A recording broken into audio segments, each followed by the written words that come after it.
morning. Welcome to Conversations with Jule. My name is Saili Kaikar. Namaste to all of you. Good morning, Jule. You look bright and sunny like And always. and you do too, Siley. Thank you so much. Thanks for I, having this interaction with me this morning. I so look forward to talking to you every week, and I'm so excited. Yes, I get to, learn more and understand more from you every time.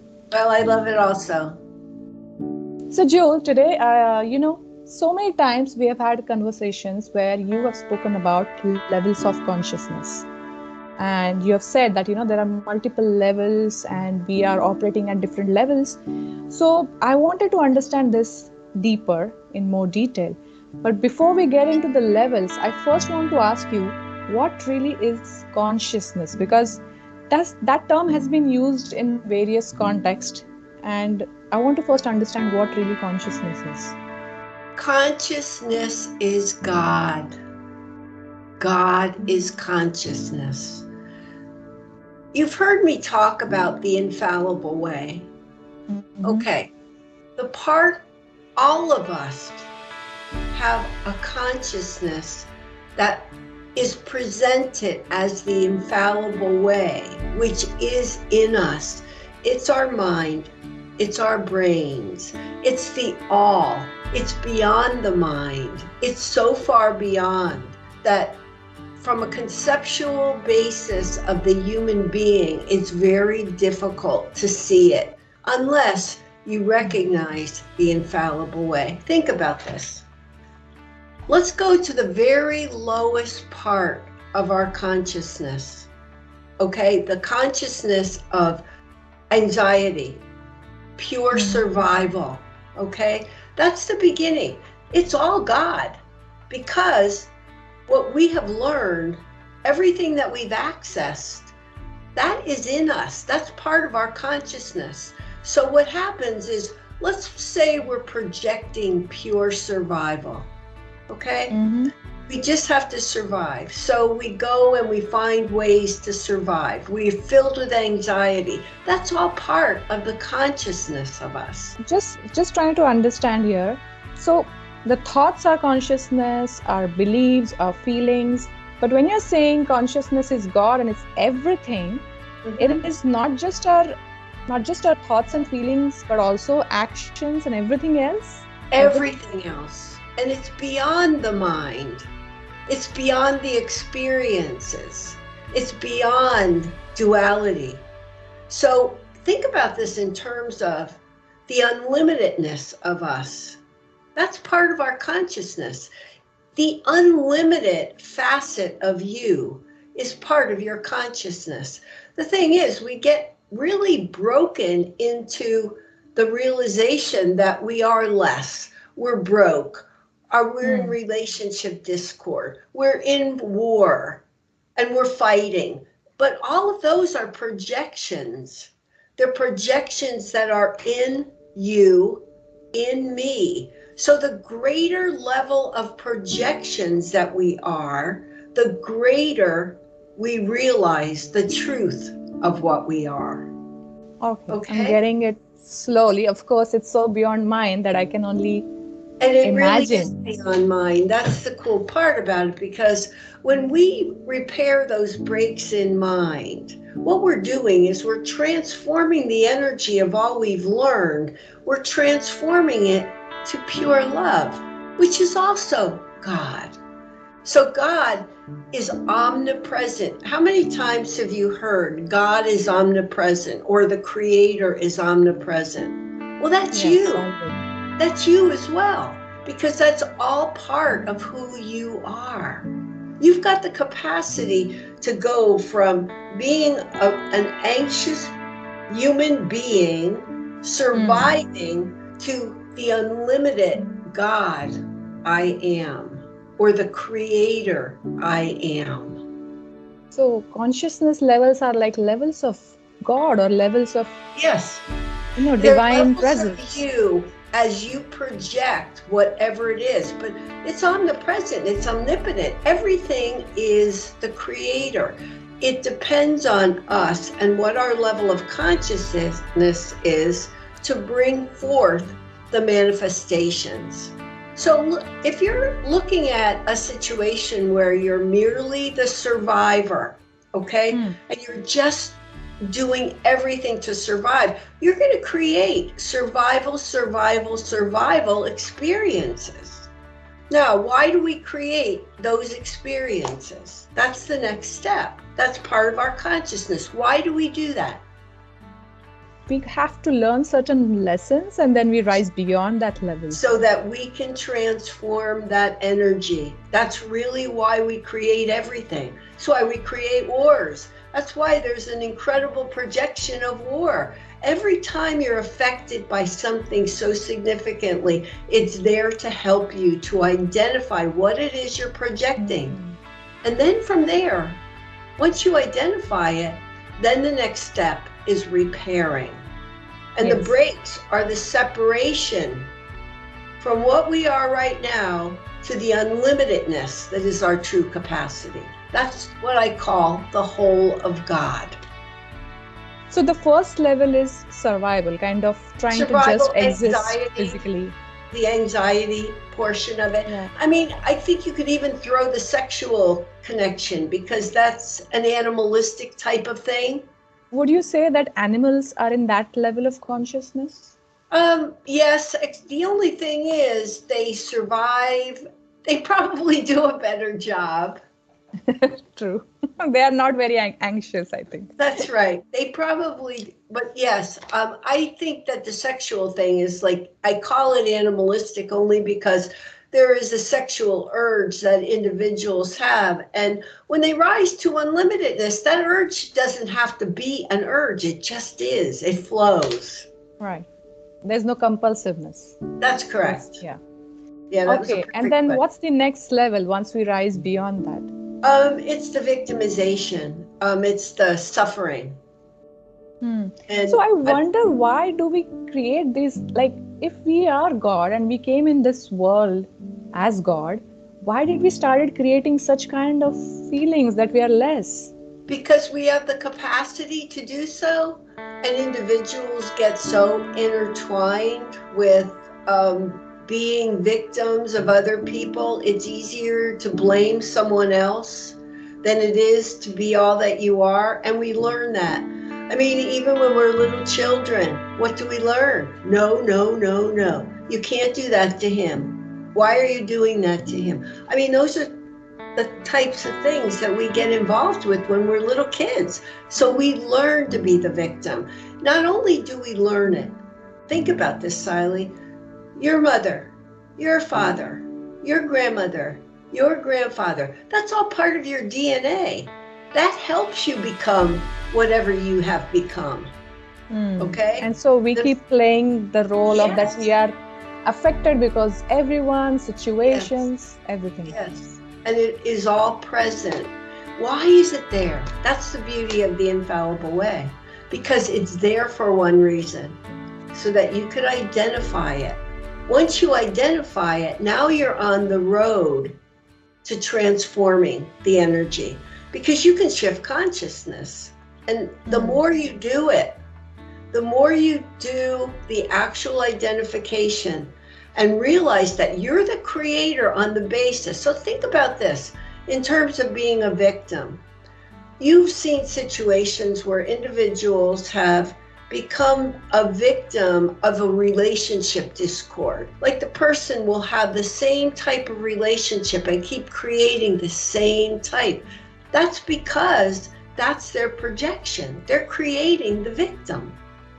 And that's their victim consciousness. Yeah. Okay? Now, how do we overcome it? We repair the break. Repair the breaks. We'll do one video on that for sure. In detail, how we repair the breaks. Yes, right. That would be beautiful. And I'm sure everything will be captured. But that's the thing. We keep projection. Look at people that suffer. They continuously suffer because they don't know yet how to transform. And so in order to cope with that victim consciousness, then we go to the power control, the next level. There you go.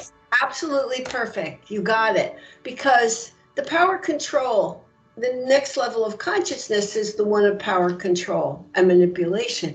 And what happens there is the individuals are so fearful of being the victim, they have learned how to become the controllers or the manipulators.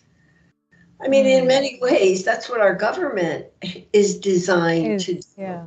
A lot of the individuals, you'll be able to watch the situation where they have absolutely intention of manipulating all of the Yeah. other people. And what they do is they play off one another, and then it doesn't go anywhere. It's just stuck. And then wars begin. Look at what's going on now. So attached to being in power and Exactly being right. Exactly without right. knowing where that insecurity of coming from, it's actually Yes. stemming from feeling victim first. And the beautiful thing is, you're right. You're right on. It comes from in us. So when the gentleman asked me, "You mean I created this?" Of course you created it, because it's your projections. Not that you did it alone. I mean, you're not the sole source. Yeah, It's we all are doing it. exactly. Everybody that is affected by this. And why do we do it? Again, so that we can identify it and begin the transformation. That's how we rise to our Are we unlimitedness. really here to learn the process of transformation? Because it feels like we forgot who we were, and Yes, then we started playing these roles, yes. and And that that's was to where we got learn stuck. transformation. Absolutely. Yep. Yes. We're here to transform ourselves to be all that we are. Remember, Siley, all that we have become holds us from being all that we are. And that's really what we have created. Why have we created it? Because we can. We have a mind. We've got a brain. All of that acts together. And then you were so right when you just said that, because what happens is we've got these beautiful role players. They come and they help us. What happens is all we do is fight, instead of realizing that role player is helping me to achieve all that I am. Now I just have to recognize it. So when you said that all that we become is all, sorry, what did you say? We All become that we have become holds us from holds being us. all that we are. Wow. It's our Does that bondage. It's does really our that mean the bondage. levels of consciousness are infinite? Infinite. Wow. Because it can Infinite. never end then. No, that's the thing. Somebody said to me, I don't even remember who it was, but somebody said to me, "You mean to tell me?" Oh, okay, I remember it now. I said ultimate reality, that we're amid ultimate reality. And he says, "Oh, that's sad. That means that we're always just here." And I said, ultimate is unlimited. That's the beauty. It's so beautiful. There's no gain, there's no loss, but we have to do our work. I mean, all that sounds like sunshine and roses and phenomenal stuff, but until we do our work, we're still stuck in being the victim. How often do you hear people say, "Oh, he did this to me," or "She did this to me," or "I don't have any money," or "I am sick"? Our bodies become our victims, Siley. I want to talk about something. We also feel victimized of time. We feel that, oh, when is this going to happen to me? Why am I feeling stuck in time? Everything, we can feel victim for everything. Exactly. And time is the inherent now. That's really, when you think about it, what is time? Yeah, That I want could to be talk another. about time some other time with I you. know, I know. Hey, every single time we talk, we enter into all of these different places of expression of who we are. But this is also perfectly aligned. But that's what we're here to do. We're here to overcome what we've created, what we've learned, everything that we think we are, everything that we have determined to be real. And they're illusions. They are just our illusions for one reason, because they can change. We can shift them by shifting consciousness. Okay, so tell me, what is the level of consciousness once you're beyond the victim and power completely? You begin to feel love. I think you are recognizing this because you feel a power in you that is much beyond. Doesn't mean that it's complete yet, because you still haven't been able to express it. Maybe there's a little bit of fear that needs to be dealt with. Okay? Yeah. And so the feeling was the first part that I was able to access. I could feel it, and I would feel it through vibrating, through cellular energy. I could just feel it. And then little by little, I was able to express it. Okay? And then expressing it, you know, like even going up to the homeless gentleman that I talk about sometimes, going in and holding his hand and touching him, taking him out to lunch, being able to express it, not because of the mind, but because that felt like the right thing to do. It just felt incredible. That's the key, isn't it? It's all beyond mind. What you're talking about is not about having any agenda or plan. Right. You're flowing with that love. Exactly. Siley, that it was such a perfect way for you to capture that. Absolutely correct. And then after you're expressing it, little by little, you begin to see the God, the love in all. Because God is pure love as well. So you get to see God. So you see in situations when you're dealing with an experience that, wow, this really is the infallible way. And you see it so clearly. And then you're able to help people to see that too. You know, so it all integrates. It's incredible. It's incredible because I'm just thinking, if we are able to work on ourselves to these levels, what the world will look like. Exactly. It will be so different to what it is right now. Totally different. And the great part of it is, look at the love that will be able to be shared. Look at what you're able to share. I mean, I'm not saying that these experiences are wrong or right, the ones that people have, but the cool part about it is they're there to help people to transform so that they don't have to be in that suffering mode. People only suffer because they've learned to suffer. Jule, tell me one thing. So these levels of consciousness, of feeling God, do you think even that can be transformed to some other level? Yes. And beyond. It will be something else. Yes, unlimited. You know, what's the ultimate? What is the ultimate? You can't define it because it's that huge. It's ultimate. It's unlimited. Yeah. And that is not. I think our mind always wants 1, 2, 3, 4, but it's not like that. No. It just goes. It's so far beyond what the mind is, what the body is, what the personality is. It's beyond everything. And that's the true being of love, pure consciousness. I mean, to me, Jule, that was amazing. I think it is like a guiding light for us, these levels of consciousness, because once we know they exist, we know that there is infinite possibilities and we can go beyond all these projections. And you know what the beautiful thing is, Siley? It's in you. It's in me. It's in him. It's in her. It's in them. Yeah. It's all within it. It's all there.